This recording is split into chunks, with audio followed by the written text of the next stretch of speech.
மாநிலத்தை கெடுத்த அதிமுக, மாநிலத்தை கண்டுகொள்ளாத பாஜக, இந்த கள்ள கூட்டணியை மக்கள் அடையாளம் கண்டு கொண்டிருக்கிறார்கள். மக்கள் நலனே முக்கியம்னு செயல்பட்டு கொண்டிருக்கக்கூடிய நமது திராவிட மாடல் தமிழ்நாட்டு மக்களாகிய நீங்கள் துணை இருப்பது போல உண்மையான வளர்ச்சியை நமது நாடு காண ஒட்டுமொத்த இந்திய மக்களும் தயாராகிவிட்டார்கள். பாசிசத்தை வீழ்த்த இந்தியாவை காக்க ஸ்டாலின் அழைக்கிறேன்.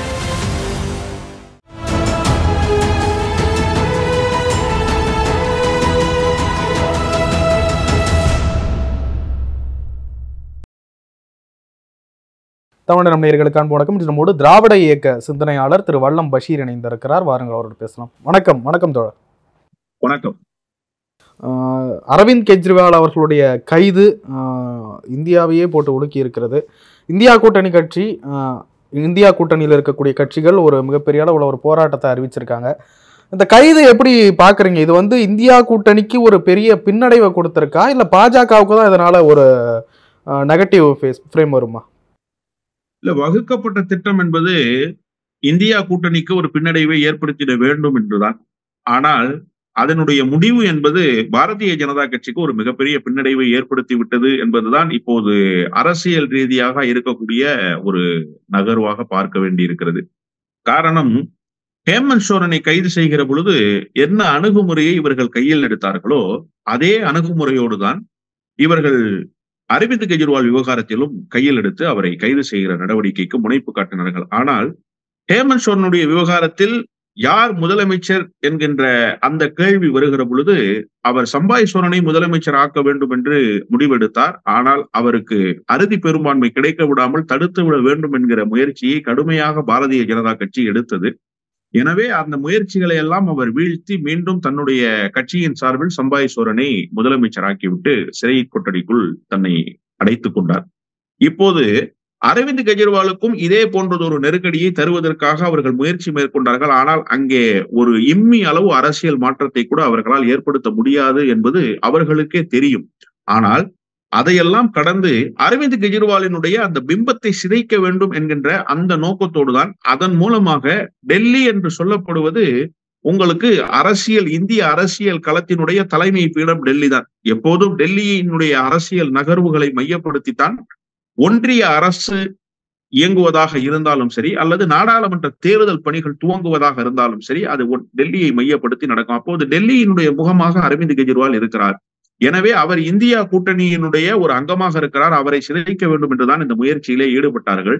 ஆனால் நாடு முழுவதும் இப்போது எழுந்திருக்கிற அலை என்பது பாரதிய ஜனதா கட்சி திட்டமிட்டு ஒன்றிய அரசுக்கு எதிராக இயங்குபவர்களை, பாரதிய ஜனதா கட்சி அல்லாத மாநிலங்களுடைய முதலமைச்சர்களை நசுக்குகிற வேலையை இந்த தேர்தல் தேதி அறிவிக்கப்பட்டதற்கு பின்னாலும் இவர்கள் செய்கிறார்கள் என்று சொன்னால், இவர்கள் மீண்டும் ஒரு முறை ஆட்சி அதிகாரத்துக்கு வந்தால் எப்படிப்பட்ட நடவடிக்கைகளை எல்லாம் மேற்கொள்வார்கள் என்கின்ற அச்ச உணர்வு இப்போது நாட்டு மக்களிடத்திலேயே எழுந்திருக்கிறது. இவர்கள் எல்லா தன்னாட்சி நிறுவனங்களையும் சிதைத்திருக்கிறார்கள். அமலாக்கத்துறையினுடைய பணி என்ன? ஆனால் அமலாக்கத்துறையை இவர்கள் எப்படியெல்லாம் பயன்படுத்தினார்கள் என்பதை நாம் கண்கூடாக இப்போது அரசியல் களத்தில் பார்த்துக் கொண்டிருக்கிறோம். எலக்ட்ரோல் பாண்ட் என்கின்ற அந்த கொள்ளைப்புற வழியாக பணம் ஈட்டக்கூடிய சட்டவிரோத பண வசூலுக்கு, நான் சொல்லவில்லை சட்டவிரோத பண வசூல் நடவடிக்கை என்று, உச்சநீதிமன்றம் அப்படித்தான் அதை சொல்லி இருக்கிறது. இந்த திரட்டப்பட்ட நிதி என்பது சட்டவிரோதமாக திரட்டப்பட்ட நிதி என்று உச்சநீதிமன்றத்தினுடைய நீதியரசர் அவர்கள் குறிப்பிட்டார். சந்திராசூட் குறிப்பிட்டதையே நான் மேற்கோள் காட்டி சொல்கிறேன். இப்படி கொள்ளைப்புற வழியாக பணத்தை எல்லாம் கொண்டு வந்து சேர்த்து விட்டு இந்த பணத்தை சேர்ப்பதற்கு என்போர்ஸ்மெண்ட் டைரக்டரேட்டை பயன்படுத்திய காட்சிகளை நாம் பார்த்திருக்கிறோமா இல்லையா? இப்படி எல்லா பக்கத்திலும் எல்லா தன்னாட்சி நிறுவனங்களையும் சிதைத்திருக்கிறார்கள். கடைசியாக ஆட்டை கடித்து மாட்டை கடித்து மனிதனை கடித்த கதையாக தன்னாட்சி நிறுவனத்தினுடைய உச்சபட்ச தன்னாட்சி அமைப்பாக இருக்க வேண்டிய தேர்தல் ஆணையத்தையும் இவர்கள் சிதைத்து போட்டிருக்கிறார்கள். ஒரே நாளில் ராஜினாமா செய்கிறார் தேர்தல் ஆணையர். அவருடைய ராஜினாமா கடிதம் 2 மணி நேரத்தில் ஏற்றுக்கொள்ளப்படுகிறது. 2 நாட்களில் புதிய நியமனங்களை நியமிக்கிறார்கள். அந்த நியமனத்துக்கான வழிகாட்டு நெறிமுறைகள் பின்பற்றப்பட்டதா என்பதை இதுவரை தெரிவிக்கவில்லை. அவர்கள் அதிகாரத்துக்கு வந்த 24 மணி நேரத்தில் தேர்தல் தேதி அறிவிக்கப்படுகிறது. இப்படி எல்லாம் திட்டமிடப்பட்ட சித்து விளையாட்டுகளாக இவர்கள் நடத்தி கொண்டிருக்கிறார்கள் என்பதை மக்கள் கவனித்துக் கொண்டே வருகிறார்கள். அந்த நடவடிக்கையின் பொருட்டு இப்போது இறுதி கட்டமாக இவர்கள் அரவிந்த் கெஜ்ரிவால் மீது இந்த நடவடிக்கையை ஏவி இருக்கிறார். அரவிந்த் கெஜ்ரிவால் தொடக்கத்திலிருந்தே ரொம்ப தெளிவா சொல்றாரு, எனக்கும் இதற்கும் எந்த சம்பந்தமும் இல்லை, நான் பதிலளிக்க வேண்டிய அவசியமும் இல்லை என்றுதான் அவர் துவக்கத்திலிருந்து சொல்லி வருகிறார். இருந்தாலும் 2 சம்மன்களுக்கு அவர் பதில் தந்திருக்கிறார். நேற்றைக்கு இந்த நடவடிக்கை என்பது எவ்வளவு பெரிய அயோக்கியத்தனமான நடவடிக்கை என்பதற்கு ஒரு சிறந்த உதாரணம் சட்டத்துறையினுடைய அமைச்சராக இருக்கக்கூடிய அதிசியினுடைய பத்திரிகையாளர் சந்திப்பை நாம் இந்த நேரத்தில் பேசியாக வேண்டியிருக்கிறது. அவர் மிக தெளிவாக குறிப்பிட்டிருக்கிறார். ஒரே செய்திதான், ஆனால் மோடிக்கு தூக்கத்தை கெடுத்திருக்கக்கூடிய செய்தியாக அந்த செய்தி அமைந்திருக்கிறது. சரத் ரெட்டியினுடைய கைது எப்படிப்பட்ட கைது, எதற்காக அவர் 7வது குற்றவாளியாக சேர்க்கப்பட்டார், இந்த மதுபான கொள்கைகளில் எப்படி அவருக்கு நேரடியாக தொடர்பு இருந்தது என்று சொல்லி 30% பங்குகள் அவருக்குத்தான் இருக்கிறது.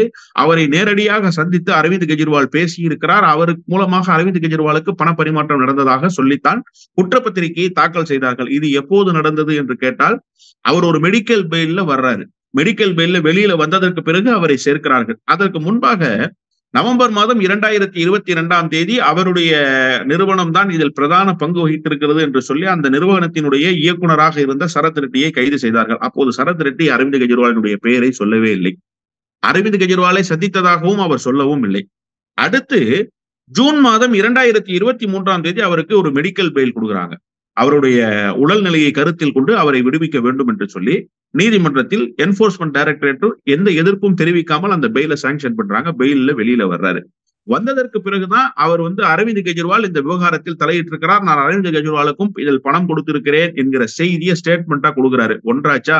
இப்போது அடுத்த கட்டமாக இது ஜூன்ல நடந்து முடியுது. நவம்பர் மாதம் 2023 59 கோடியே 50 லட்சம் ரூபாயை எலக்ட்ரோல் பாண்ட் மூலமாக இந்த சரத் ரெட்டியினுடைய நிறுவனமாக இருக்கக்கூடிய ஆரோபிந்தோ பார்மா நேரடியாகவே தருகிறார்கள். அந்த பார்மாவினுடைய துணைநிலை அமைப்புகள் எல்லோரும் சேர்ந்து 59.5 கோடி ரூபாயை தேர்தல் நிதியாக தருகிறார்கள். இப்போது பணம் பெற்றது பாரதிய ஜனதா கட்சியா அரவிந்த் கெஜ்ரிவாலா? நேரடியாக சரத் ரெட்டியிடமிருந்து பயன் பெற்றவர்கள் பாரதிய ஜனதா கட்சி தான் எலக்ட்ரோல் பாண்ட் மூலமாக வெளியாகி இருக்கிறது. அதே போல பண பரிவர்த்தனை என்பது அரவிந்த் கெஜ்ரிவாலுக்கு எப்படி நடந்தது என்கிற செய்தியை இதுவரை என்போர்ஸ்மெண்ட் டைரக்டரேட் அமலாக்கத்துறை நீதிமன்றத்தில் சொன்னதா? கைது செய்ததற்கு காரணத்தை சொன்னார்களா? அப்போ திட்டமிட்டு ஒரு நடவடிக்கை சரத் ரெட்டியின் மூலமாக அரங்கேற்றப்பட்டிருக்கிறது. இதை அதிசி நாட்டு மக்களுக்கு வெளிப்படுத்தி பேசிவிட்டார். இப்போது இருக்கக்கூடிய செய்தி என்னவென்று கேட்டால், இன்னும் ஓரிரு நாட்களில் மிகப்பெரிய பேரணியை இந்தியா கூட்டணி நடத்த போகிறது ராம்லீலா மைதானத்திலே. அந்த பேரணியில் இந்த செய்திகள் எல்லாம் பேசுபொருள் ஆனதற்கு பிறகு மிகப்பெரிய பின்னடைவை, இன்னும் ஒருபடி சரிவை பாரதிய ஜனதா கட்சியும் மோடியும் சந்திக்க போகிறார்கள் என்பதுதான் நிதர்சனமான உண்மை. இதுல ஒரு ஊழல் நடவடிக்கை அப்படின்னு சொல்லி இது மாதிரிலாம் படிக்கிட்டு இருக்காங்க. இப்ப சமீபத்துல விஜயபாஸ்கர் வீட்டுக்கு கூட ரைடெல்லாம் போச்சு. 400 இடங்களுக்கு மேல் நாங்க ஜெயிப்போம் அப்படின்னு கான்பிடண்டா சொல்றவங்க எதனால சார் இப்படி எல்லாம் பண்றாங்கன்னு நினைக்கிறேன்? வேட்பாளர்களுக்கு ஒரு மிகப்பெரிய நெருக்கடிகள் இப்போது ஏற்பட்டு, பாதுகாப்புத்துறையினுடைய இணை அமைச்சராக இருந்தவர் VK சிங், ராணுவ தளபதிகளுக்கு அவர்தான் பொறுப்பேற்றிருந்தார். அவரும் ஒரு முன்னாள் மேஜர் ஜெனரல். அவர் நேற்றைக்கு அறிவித்திருக்கிறார், நீங்கள் கவனித்திருக்கிறீர்களா, நான் போட்டியிடவில்லை என்று போட்டியிலிருந்து பின்வாங்கி இருக்கிறார். கங்கனா ரணாவத்துக்கும் பாரதிய ஜனதா கட்சிக்கும் ஏதாவது தொடர்பு இருக்கிறதா? நீங்கள் கங்கனா ரணாவத்தை வேட்பாளராக அறிவித்திருக்கிறீர்கள். இதற்கு முன்பு 4 வேட்பாளர்கள் அறிவிக்கப்பட்ட மறுநாள் கும்பிடு போட்டு விட்டு ஓடி போனார்களே, எதற்காக ஓடி போனார்கள்? வேறு எந்த கட்சியிலாவது அப்படி நடந்து இருக்கிறதா? காங்கிரஸ் கட்சியில் அப்படி ஒரு நிலை இருக்கிறதா? திரிணாமுல் காங்கிரஸில் அப்படி ஒரு நிலை இருக்கிறதா? தமிழ்நாட்டில் என்ன நிலைமை? ஆளுநராக இருந்த தமிழிசை சவுந்தரராஜன் தன்னுடைய பதவியை ராஜினாமா செய்துவிட்டு தேர்தலில் போட்டியிடுகிறாரே, நாடாளுமன்ற உறுப்பினரை விட குறைந்த பொறுப்பு ஆளுநருடைய பொறுப்பு. எதற்காக அவர் போட்டியிட வேண்டும்? அடுத்து ராஜ்யசபாவுக்கு அண்மையில் தான் தேர்ந்தெடுக்கப்பட்டார் மாண்புமிகு அமைச்சரான எல் முருகன். அதற்குள்ளாக எதற்கு அவர் தேர்தலில் நேரடியாக போட்டியிட வேண்டும்? என்ன காரணம்? இப்போதுதானே ராஜ்யசபாவுக்கு நீங்கள் தேர்ந்தெடுத்திருக்கிறீர்கள், இப்போதுதானே நீங்கள் தேர்வாகி போயிருக்கிறீர்கள். அதற்குள் எதற்காக மக்களவைக்கு நீங்கள் போட்டியிடுகிறீர்கள்? பாரதிய ஜனதா கட்சியினுடைய சட்டமன்ற தலைவராக இருப்பவர் நயினார் நாகேந்திரன். இன்னும் 2 ஆண்டு காலம் பதவி காலம் பாக்கி இருக்கிறது. மீதம் இருக்கக்கூடிய பதவி காலத்தை முழுமையாக நிறைவு செய்வதற்கு முன்பாக நாடாளுமன்ற தேர்தலிலே போட்டியிடுகிறார். இரவு 2 மணிக்கு திடீரென ஆலோசனையை மேற்கொண்டார் அல்லவா சரத்குமார். அவருக்கு ஆலோசனை சொன்ன ராதிகா விருதுநகரில் இப்போது வேட்பாளராக அறிவிக்கப்பட்டிருக்கிறார். இதையெல்லாம் பார்க்கிற பொழுது இவையெல்லாம் உணர்த்துகிற செய்தி என்ன? பாரதிய ஜனதா கட்சியில் போட்டியிடுவதற்கே ஆட்கள் தயாராக இல்லை. ஒருபுறம் அறிவிக்கப்பட்ட வேட்பாளர்கள் ஓடுகிறார்கள், இன்னொரு பக்கம் வேட்பாளர்கள் கிடைக்காமல் பல்வேறு பொறுப்புகளில் இருக்கக்கூடியவர்கள் புதிதாக வந்தவர்களுக்கெல்லாம் வேட்பாளராக வாய்ப்பு கொடுக்கப்பட்டு தேர்தல் களத்தில் நிற்க வைக்கப்பட்டிருக்கிறார்கள் என்று சொன்னால் உங்களுக்கு போட்டியிடுவதற்கே ஆட்கள் இல்லையே, எங்கிருந்து 400 இடங்களில் நீங்கள் வெற்றி பெறப் போகிறீர்கள்? எதை வைத்துக் கொண்டு நீங்கள் வெற்றி பெறப் போவதாக சொல்கிறீர்கள்? பாட்னாவிலே அண்மையில் நடந்த பேரணியிலே பேசிய உத்தரப்பிரதேசத்தினுடைய நம்பிக்கைக்குரிய தலைவராக இன்றைக்கு இருக்கக்கூடிய முலாயம் சிங் யாதவினுடைய வழித்தோன்றல் அகிலேஷ் பேசினார். 80 இடங்களில் இந்தியா கூட்டணி வெற்றி பெறும் என்று சொன்னார். எந்த நம்பிக்கையிலே அவர் சொன்னார்? நீங்கள் இப்போதுதான் ராமர் கோயிலை கட்டி முடித்தீர்கள். அந்த தடமும் அந்த சுவடும் இன்னும் கொதிநிலையில் இருக்கிறது என்று நீங்கள் நம்பிக்கொண்டிருக்கிறார்கள். எங்காவது அது பேசு பொருளாகி இருக்கிறதா? எங்காவது வாக்கை அறுவடை செய்வதற்கு உங்களுக்கு அது பயன்பட்டு இருக்கிறதா? அந்த உத்தரப்பிரதேச மாநிலத்துக்குள்ளேயே அது ஒரு மிகப்பெரிய எழுச்சியை உங்களுக்கு ஏற்படுத்தவில்லையே. அடுத்ததாக பாட்னாவிலே இங்கிருந்து ஒருவரை அழைத்து கொண்டு போய் உங்களுடைய கூட்டணியில், தேசிய ஜனநாயக கூட்டணியில் சேர்த்துக் கொண்டு அவரை மீண்டும் முதலமைச்சராக்கினீர்கள். அவரும் சூடு இல்லாமல், சுரணை இல்லாமல், மானம் என்பதே கிஞ்சிட்டும் இல்லாமல் அந்த கட்சியை கரைத்து நாசமாக்கி நடுரோட்டில் நிறுத்தியதே பாரதிய ஜனதா கட்சி தான். நிதிஷ்குமாருக்கு கொஞ்சமாவது அரசியல் அறிவு வேண்டாமா? எவ்வளவு பெரிய தலைவர்களை எல்லாம் பார்த்து வளர்ந்தவர். ஜெயபிரகாஷ் நாராயணன் போன்ற புரட்சியாளர்களை எல்லாம் பின்பற்றி வந்தவர் அல்லவா அவர். இப்படி ஒரு நடவடிக்கையை அவர் செய்திருக்க கூடாது. இருந்தாலும் அவர் செய்தார். ஆனால் அந்த கட்சியோடு கூட இப்பொழுது அவர்களால் கூட்டணி பேச்சுவார்த்தை நடத்தி உங்களால் ஒரு சுமூகமான முடிவை எட்ட முடியவில்லையே. இதுவரை எத்தனை தொகுதிகளில் நீங்கள் பீகாரில் போட்டியிடுகிறீர்கள் என்கிற தகவலாவது தேசிய ஜனநாயக கூட்டணியின் சார்பில் பூர்வாங்க பேச்சுவார்த்தை துவங்கி இருக்கிறது. ஆனால் 40ஐயும் நாங்கள் கைப்பற்றுவோம் என்று அங்கே இருக்கக்கூடிய தேஜஸ்வி சண்டமாருதம் செய்கிறாரே. ஸ்மூத்தா ஹேண்டில் பண்ணி இந்தியா கூட்டணியுடைய தொகுதி பங்கீடு முடிஞ்சிருச்சே. இங்க வாங்க மகாராஷ்டிராவுக்கு, சிவசேனாவுக்கு இவர்தான் ப்ரொபரேட்டர், சோல் ப்ரொபரேட்டர் இவர்தான். இவருக்குத்தான் சிவசேனா கட்சி சொந்தம், இவருக்குத்தான் சிவசேனாவினுடைய சின்னம் சொந்தம்னு ஏக்நாத் சிண்டேவுக்கு நீங்க அந்த கட்சியை தார வார்த்தீங்க. அங்க ஆளுங்கட்சி தானே. ஏக்நாத் சிண்டே இப்போது கூட்டணி பேச்சுவார்த்தையை துவங்கி நடத்தி இருக்கணுமா இல்லையா? அஜித் பவார் நேற்றைக்கு என்ன சொல்லி இருக்கிறார்? நான் இந்த கூட்டணியிலே இருக்க மாட்டேன்னு ஒரு மிரட்டலை விடுத்திருக்கிறாரா இல்லையா? எதற்காக அப்படி ஒரு மிரட்டலை விடுக்க வேண்டும்? அங்கே கூட்டணிக்கான பேச்சுவார்த்தை துவங்கி இருக்கிறதா? பாரதிய ஜனதா கட்சி எத்தனை இடங்களில் போட்டியிட போகிறது என்கிற தகவல் கிடைத்திருக்கிறதா? இல்லையே. நீங்க இப்ப கடைசியா என்ன பண்ணிட்டீங்க? உத்தவ் தாக்கரேவுக்கு எதிராக ராஜ் தாக்கரேவை நவநிர்மாண் சேனாவிலிருந்து அழைத்து வந்து மீண்டும் கொண்டு வந்து சிவசேனாவில் சேர்ப்பதற்கு முயற்சி செய்து கொண்டிருக்கிறீர்கள். அப்போ நீங்க கடந்த காலத்தில் எடுத்த எல்லா முயற்சிகளும் படுதோல்வியை சந்தித்திருக்கிறது. எந்த தைரியத்தில் நீங்கள் 400 தொகுதி என்று அறிவிக்கிறீர்கள்? நான் சொன்ன உத்தரப்பிரதேசம், நான் குறிப்பிட்ட பீகார், நான் குறிப்பிட்ட மகாராஷ்டிரா மாநிலம், நான் குறிப்பிட்ட வேட்பாளர் தேர்வு, இவையெல்லாம் கணக்கில் கொண்டு பார்க்கிற போது அதிகபட்சமாக 100 தொகுதிகளை அவர்கள் பெறுவது என்பதே ஒரு மிகப்பெரிய சவாலான பணிதான். 400 இடங்கள் என்று மக்களை ஏமாற்றுகிற வேலையை பாரதிய ஜனதா கட்சியும் மோடி அமித்ஷா கூட்டமும் செய்து கொண்டிருக்கிறது. ஆனால் களத்தில் யதார்த்தமான நிலைமை என்பது அதுவல்ல. வேறு நிலைமை மாறி போயிருக்கிறது. அவர்களுக்கு 100 தொகுதியை தாண்டிய இடங்கள் எல்லாம் கிடைக்கப் போவதில்லை என்பதுதான் களத்தில் இருந்து தருகிற நிதர்சனமான செய்தி. சமீபத்தில் பிரதமர் மோடி அவர்கள் பூட்டான் நாட்டுக்கு அரசுமுறை பயணமாக சென்றிருந்தார். அங்கே போயிட்டு அவருக்கு அந்த நாட்டின் உயரிய விருது ஒன்று அளிக்கப்படுகிறது. அங்கே போய் ஒரு வாக்குறுதி கொடுக்கிறார்.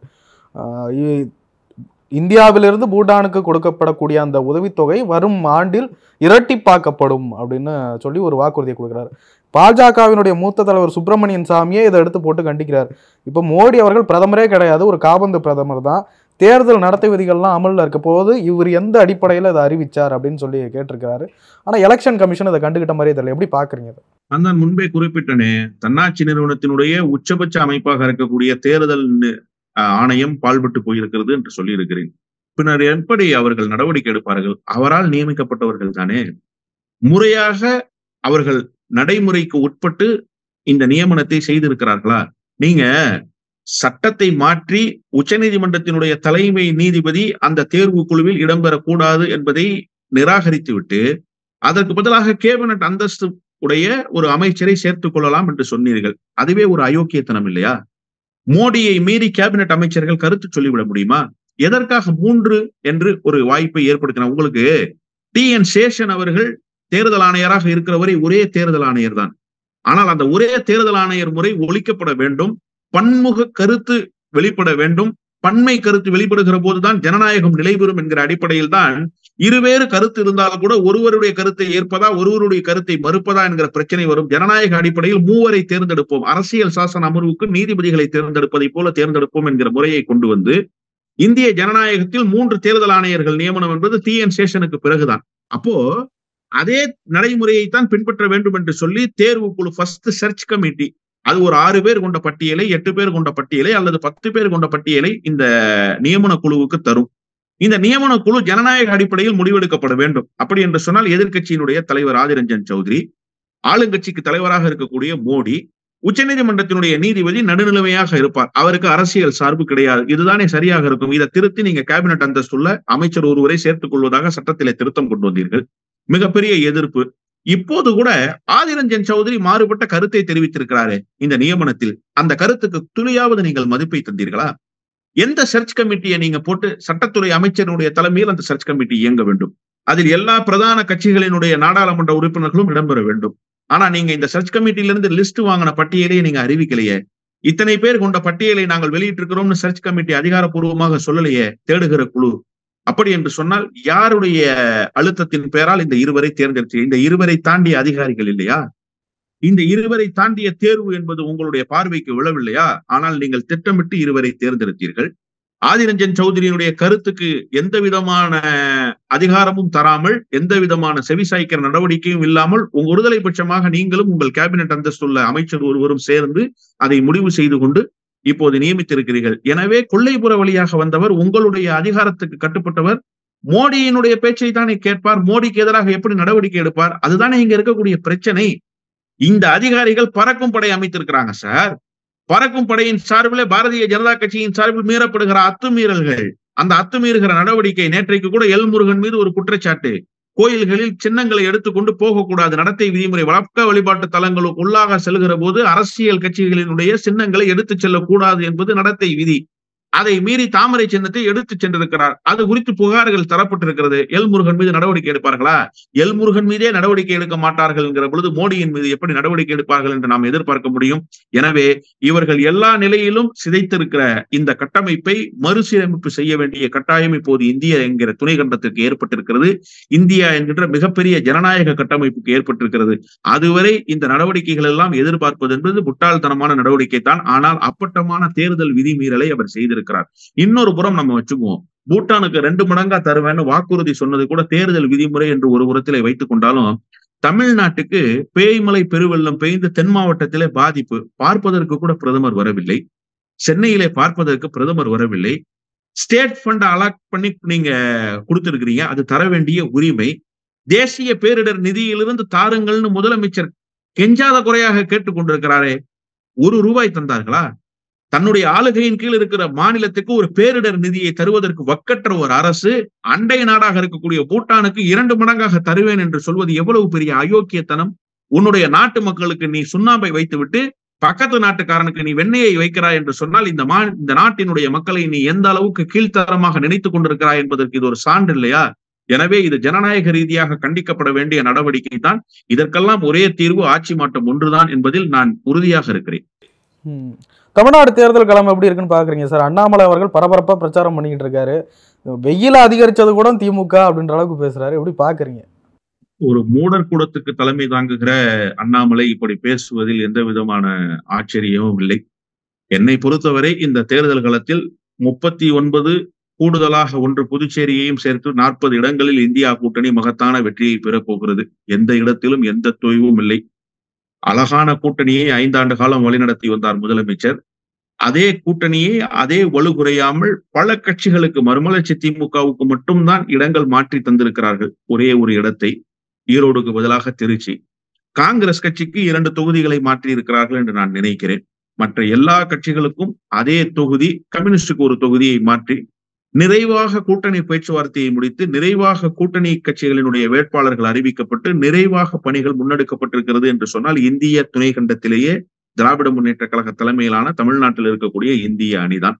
ஆனால் எதில் தரப்பிலே கடைசி வரை மாம்பழம் வந்து தன்னுடைய மடியில் விழும் என்று காத்து கொண்டிருந்தார் எடப்பாடி பழனிசாமி. ஆனால் மாம்பழம் அல்ல, மாம்பழத்திற்குள்ளாக இருக்கக்கூடிய கொட்டை கூட அவருடைய மடியில் வந்து விழவில்லை என்பதுதான் யதார்த்தமான உண்மை. அவர் பாரதிய ஜனதாவுக்கு போய் ஆதரவை தெரிவித்து விட்டு இடங்களை பெற்றுக் கொண்டு வந்தார். பாட்டாளி மக்கள் கட்சியின் சார்பில் தன்னுடைய அந்த கட்சியினுடைய நிறுவனர் ராமதாசும், அன்புமணி ராமதாசும். இப்படி தேர்தல் களத்திலேயே பல சரிவுகள். இன்னொன்று, தேர்தல் அறிக்கையை திமுக வெளியிட்டது. ஒரு ஜனநாயக பேர் இயக்கம் தேர்தல் அறிக்கையை வெளியிட்டு விட்டது, அதனுடைய கொள்கை நிலைப்பாட்டை அறிவித்து விட்டது. அதிமுகவுக்கு என்று கொள்கை இருக்கிறதா இல்லையா? அதிமுகவுக்கு என்று தேர்தல் அறிக்கை தயாரிப்பதற்கு ஆட்களை நியமித்தீர்களா இல்லையா? அவர்களுக்கு சொந்த அறிவு என்பது கொஞ்சமாவது இருக்கிறதா? திமுகவுடைய தேர்தல் அறிக்கையை அப்படியே காப்பி பண்ணி கார்பன் பேப்பர் வச்சு எழுதுனது மாதிரி எழுதி கொடுத்திருக்கிறீங்க. ஆளுநரை ஒன்றிய அரசு மாநில முதலமைச்சரை கேட்டுத்தான் நியமிக்க வேண்டும் என்று நாங்கள் வலியுறுத்துவோம், சட்ட திருத்தம் கொண்டு வருவதற்கு முயற்சி செய்வோம்னு சொன்னீங்க. நீங்க அதிகாரத்தில் இருக்கும்போது பன்வாரிலால் புரோஹித் உங்களுக்கே தெரியாம பல மாவட்டங்களுக்கு ஆய்வுக்கு போனார். நீங்கள் கை கட்டி வாய் பொத்தி சேவகம் செய்தீர்கள் ஒன்றிய அரசுக்கு. அப்போது எதிர்த்த தலைவருக்கு பெயர் மு.க.ஸ்டாலின். அன்றைக்கு அவர் எதிர்க்கட்சி தலைவர். அவர்தான் அன்றைக்கும் எதிர்த்தார். மாநில சுயாட்சியினுடைய சுடரை உயர்த்தியவர் அன்றைக்கும் அவர்தான். இப்போது நான் பதவி பிரமாணம் செய்து வைக்க மாட்டேன் என்று சொல்லி அடம் பிடித்த ஆளுநரை நீ பதவி பிரமாணம் செய்து வைக்கவில்லை என்று சொன்னால் இங்கே உனக்கு வேலை இல்லை என்று சொல்லி சண்டமாருதம் செய்து பதவி பிரமாணம் செய்து வைக்க செய்துவிட்டு அவரிடத்திலேயே தேர்தல் பிரச்சாரத்துக்கு போகிறேன் என்று சொல்லிவிட்டு வந்திருக்கிற திராணி உள்ள தலைவருக்கு பெயரும் மு.க.ஸ்டாலின் தான். எனவே அவர் அந்த தேர்தல் அறிக்கையில சொன்னதில் ஆச்சரியம் இல்லை. அவருக்கு சொல்லொன்று செயலொன்று அல்ல, செயல்பாட்டைத்தான் சொல்லாக சொல்லி இருக்கிறார், சொன்னதைத்தான் செயல்பாடாக செயல்படுத்தி கொண்டிருக்கிறார். ஆனா உங்களுடைய நிலைமை என்ன? நீங்க இதுவரை மாநில சுயாட்சிக்காக ஆளுநருடைய நடவடிக்கைக்கு ஒரு கண்டனத்தையாவது தெரிவித்திருக்கிறீர்களா? எதிர்க்கட்சி தலைவராக இருந்து கொண்டு ஆளுநருடைய நடவடிக்கையை கண்டித்தாவது பேசி இருக்கிறீர்களா? கள்ள மௌனம் காத்து வந்தீர்கள். இப்போது கூட பாரதிய ஜனதா கட்சியை உங்களால் கடுமையாக விமர்சிக்க முடியவில்லை. அண்ணாமலை உங்களை விமர்சிக்கிறார், அவருக்கு தெம்பு இருக்கு, திராணி இருக்கு. ஆனா அந்த அண்ணாமலையை கூட விமர்சிக்க முடியாத தெம்பற்ற முதுகெலும்பு இல்லாத ஒரு தலைவராக எடப்பாடி பழனிசாமி இங்க இருந்து கொண்டிருக்கிறார். எனவே களத்திலே திராவிட முன்னேற்ற கழகத்துக்கான வெற்றி என்பது மகத்தான வெற்றி.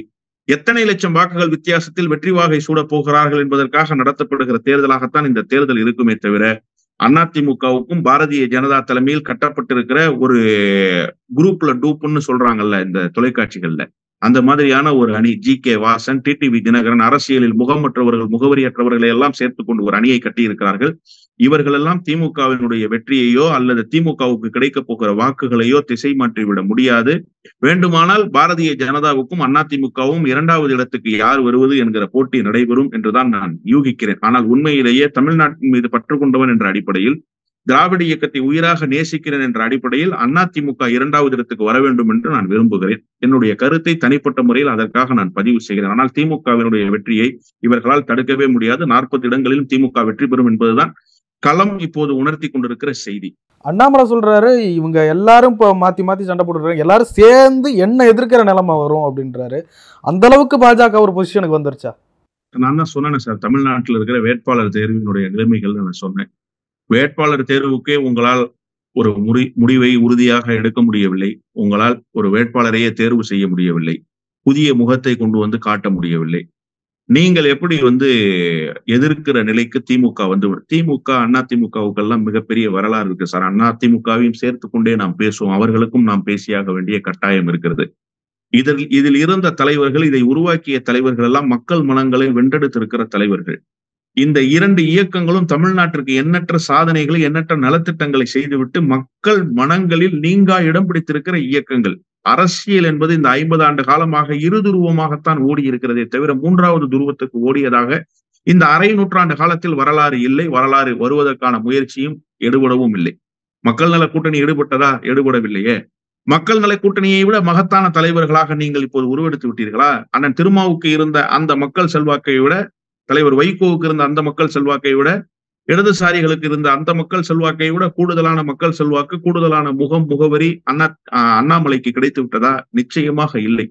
ஆனால் அவர் தன்னைத்தானே ஒரு பெரிய தலைவராக நினைத்துக் கொண்டு ஒரு பெரிய மாய உலகத்தில், தன்னுடைய ஒரு கனவு உலகத்தில் வாழ்ந்து கொண்டிருக்கிறார். ஆனால் உண்மை என்பது அதுவல்ல என்பதை இந்த தேர்தல் களம் உணர்த்தும். உண்மையிலேயே நீங்க ஒரு பெரிய லீடர், டால் லீடர்னு நீங்க நினைச்சு, நீங்க எப்படி பாக்குறீங்க?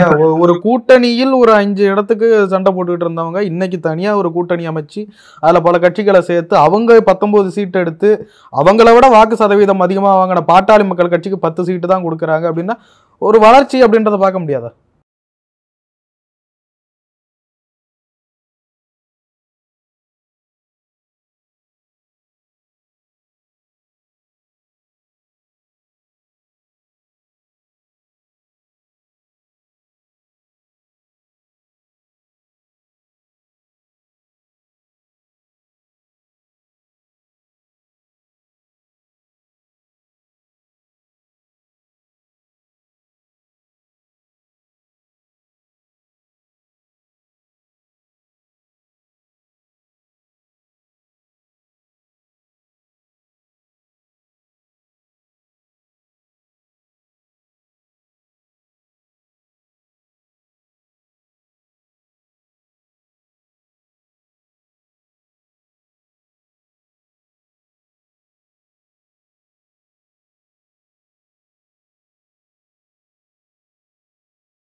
தென் சென்னையில டிடிவி தினகரனால் 10,000 ஓட்டு வாங்க முடியுமா? எங்காவது வாக்கு வங்கி இருக்கிறதா? தருமபுரியில அவர்களுக்கு வாக்கு வங்கி இருக்கிறதா? எதை நம்பி நீங்கள் போட்டியிடுகிறீர்கள்? ஒரே ஒரு கட்சி, பாட்டாளி மக்கள் கட்சிக்கு வட மாவட்டத்திலே கொஞ்சம் செல்வாக்கு இருக்கிறது. ஏசி சண்முகத்தை சேர்த்திருக்கிறீர்களே, அவருக்கு முதலியார் வாக்குகளை தாண்டி வேற ஏதாவது வாக்குகள் கிடைக்குமா? பெரம்பலூர் என்ற ஒரே தொகுதியில் செல்வாக்கு உள்ள கட்சியாக SRM கல்லூரியினுடைய கட்சி, அந்த கட்சியினுடைய பெயரே எனக்கு மறந்து விட்டது. அந்த கட்சியினுடைய வேட்பாளரை அங்கே கொண்டு போய் நிறுத்தி விட்டீர்கள். வேற எங்காவது அவர்களுக்கு செல்வாக்கு இருக்கிறதா? தஞ்சாவூர்ல அவர்களுக்கு வாக்கு இருக்கிறதா? திருச்சியிலே வாக்கு இருக்கிறதா? வேற எங்காவது தொகுதியிலே அவர்களுக்கு வாக்கு இருக்கிறதா? இப்படிப்பட்ட லட்டர்பாடி இயக்கங்களை கட்டி கொண்டு இது ஏதோ மிகப்பெரிய கூட்டணி என்று சொல்கிறீர்களே, மிகப்பெரிய கூட்டணியை அமைத்த 2014 தேர்தலிலிருந்து இப்போது கரைந்து கரைந்து கரைந்து இந்த நிலைக்கு வந்திருக்கிறது பாரதிய ஜனதா கட்சி. பாரதிய ஜனதா கட்சி தேய்ந்து இருக்கிறதே தவிர வளரவில்லை என்பதைத்தானே இந்த கூட்டணியினுடைய நடவடிக்கைகள் எல்லாம் நமக்கு உணர்த்தி கொண்டிருக்கின்றன. எனவே பாரதிய ஜனதா கட்சி வளர்ந்திருக்கிறது என்பது ஒரு ஊதி பெரிதாக்கப்பட்ட பிம்பம் என்பதை நான் உறுதியாக பதிவு செய்ய வேண்டியிருக்கிறது. நிச்சயமா சார், நிறைய விஷயங்களை பகிர்ந்து கொண்டீங்க. நன்றி சார். நன்றி. மாநிலத்தை கெடுத்த அதிமுக, மாநிலத்தை கண்டுகொள்ளாத பாஜக, இந்த கள்ள கூட்டணியை மக்கள் அடையாளம் கண்டு கொண்டிருக்கிறார்கள். மக்கள் நலனே முக்கியம்னு செயல்பட்டுக் கொண்டிருக்கக்கூடிய நமது திராவிட மாடல் தமிழ்நாட்டு மக்களாகிய நீங்கள் துணை இருப்பது போல உண்மையான வளர்ச்சியை நமது நாடு காண ஒட்டுமொத்த இந்திய மக்களும் தயாராகிவிட்டார்கள். பாசிசத்தை வீழ்த்த இந்தியாவை காக்க ஸ்டாலின் அழைக்கிறேன்.